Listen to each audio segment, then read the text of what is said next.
नमस्कार आप सभी को।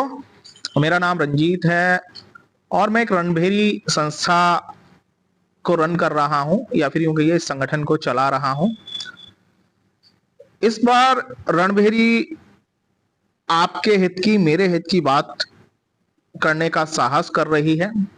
दरअसल ये हित मेरा और आपका इसलिए है क्योंकि अगर आप अभिभावक हैं, आपके बच्चे शिक्षा ग्रहण कर रहे हैं किसी भी संस्थान में, तो ये मुद्दा आपसे जुड़ा हुआ है, आपके आसपास के लोगों से जुड़ा हुआ है।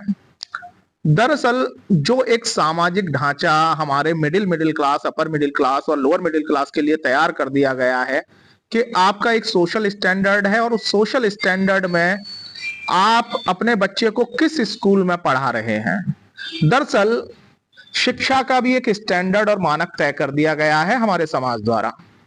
हालांकि पहले के दिनों में चले जाइए तो प्राथमिक विद्यालयों की शिक्षा तब भी और आज भी उतनी ही महत्वपूर्ण है और वहां के शिक्षक भी ज्यादा कैपेबल हैं निजी संस्थानों की अपेक्षा। हालांकि निजी संस्थानों में क्या कैसे शिक्षक हैं, कई का स्टैंडर्ड अच्छा है, कहीं कई जगह जिस हिसाब से उनको तनख्वाहें दी जा रही हैं उस हिसाब के स्टैंडर्ड है, लेकिन फीस का स्टैंडर्ड इन विद्यालयों में बहुत ही व्यापक है।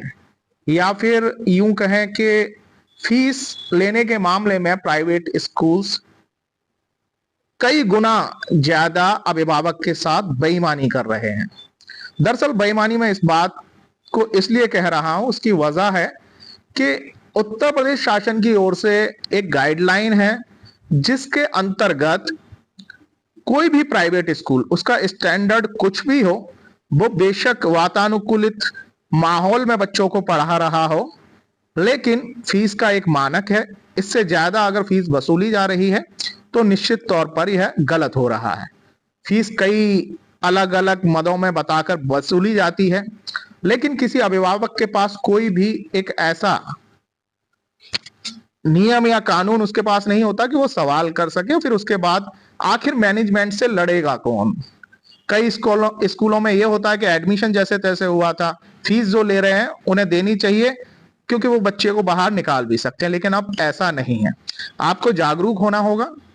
दरअसल उत्तर प्रदेश सरकार का एक शासनादेश है जिसके अंतर्गत कोई भी प्राइवेट स्कूल हो वो फीस उसी शासनादेश के नियमों में आपसे वसूल करेगा। बच्चे का जो शैक्षणिक शुल्क है उसको ही वसूल करेगा। इसका नियम क्या है, क्या कायदे हैं? शासनादेश के मुताबिक केंद्र सरकार का